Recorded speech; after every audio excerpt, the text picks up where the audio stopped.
In the grand tapestry of the Roman Empire's military history, the legions, with their gleaming armor and disciplined formations, are often remembered as the most formidable force in the ancient world. Yet, hidden within that history is a lesser-known but equally fearsome weapon: dogs bred, trained, and unleashed in the theater of war. Known as canes pugnaces, these Roman war dogs stood alongside soldiers, bled alongside them, and, in many cases, died defending the empire they served. They were not mere mascots or companions. They were warriors in their own right, with a reputation so fearsome that enemies whispered their name long before battle was joined. The tradition of using dogs in warfare predated Rome itself. Ancient civilizations such as the Egyptians, Persians, and Greeks had all experimented with canine warriors. But the Romans, with their unmatched knack for organization and discipline, refined the practice into a science. They sought the strongest breeds, often importing large, muscular dogs from Britain, Greece, and the Molossian regions of Epirus. Dogs with jaws powerful enough to crush bone and a temperament that could be molded into pure aggression when needed. Among these, the Molossus was prized above all others, a massive, lion-hearted mastiff whose presence on the battlefield could unnerve even the most seasoned gladiator. Training began when the dogs were still pups. Roman handlers, often veterans themselves, taught the animals to recognize the scent and uniform of Roman soldiers, ensuring they could charge fearlessly into formations without harming allies. They were conditioned to the clash of shields, the blare of horns, and the screams of battle so that chaos would not break their focus. Leather armor reinforced with metal plates was fitted to their muscular bodies, protecting their chest and sides.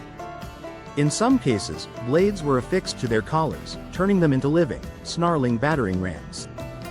The Romans knew that the shock value of a charging war dog was as much a psychological weapon as a physical one.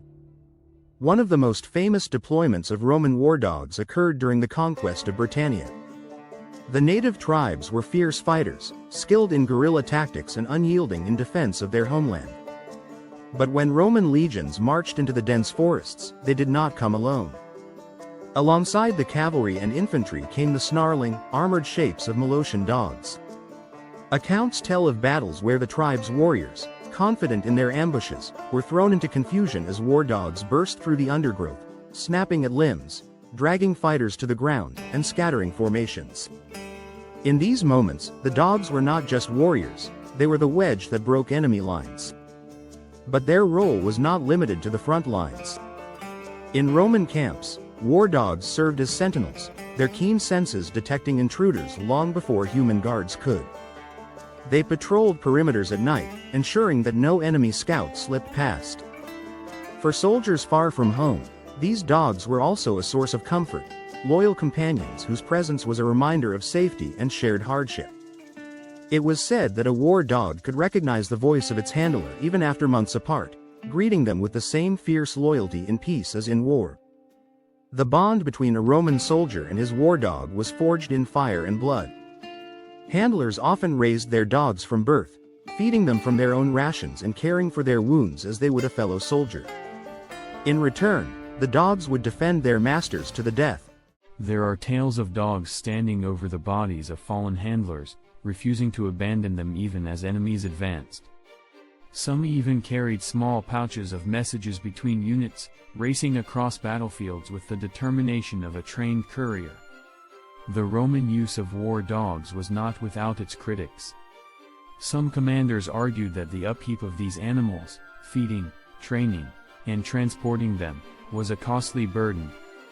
Others worried that the chaos of battle could turn an unleashed dog into a danger for both sides. But the results often silenced such doubts. In siege warfare, war dogs excelled. They could dart through breaches in walls, chase down fleeing enemies, or flush defenders from hiding. In open combat, their sudden, brutal charges could fracture an enemy's morale before the first sword strike. One notable historical account speaks of a Roman general who brought war dogs into the arena, not as sport, but as a demonstration of military power. Before a crowd of citizens, the dogs were unleashed against armored opponents, and the speed with which they brought down their targets left the audience in awe. The message was clear: the empire's strength was not limited to men in armor, even its animals were bred for conquest. Yet, for all their ferocity, war dogs were not mindless killers. Their training emphasized control as much as aggression. A well-trained Roman war dog could halt on command, retreat if ordered, and even guard a captured enemy without inflicting harm unless provoked. This discipline made them versatile, able to serve in battle, patrol cities, or guard valuable prisoners. Over time, as the empire expanded and warfare evolved, the role of war dogs shifted. They became less common in massive set-piece battles and more specialized in certain campaigns. Still, their legacy endured. Veterans spoke of their loyalty in hushed, reverent tones. Roman poets and historians occasionally referenced them as symbols of courage and faithfulness, qualities the empire valued as highly as martial skill.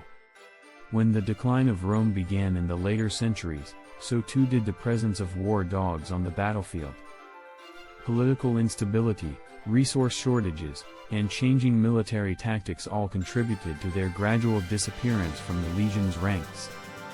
But they did not vanish entirely.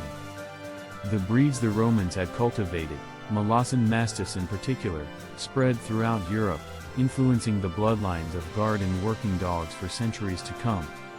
Even medieval knights, centuries after the fall of Rome, would use large mastiffs in warfare, a living inheritance of Roman innovation. The story of the Roman war dog is not just about animals trained for battle. It is about the synergy between man and beast, the mutual trust that turned a loyal animal into a weapon of war. These dogs embodied the Roman virtues of discipline, strength, and unwavering loyalty. They fought not for glory or reward, but for the men they served alongside, men who, in turn, respected them as comrades. Even now, in the ruins of ancient fortresses and along the fated roads once trodden by the legions, the image of those war dogs lingers in the imagination. One can almost hear the distant echoes of their deep, rolling barks, feel the tremor of their charge through the earth, and see the glint of their armored forms in the sunlight.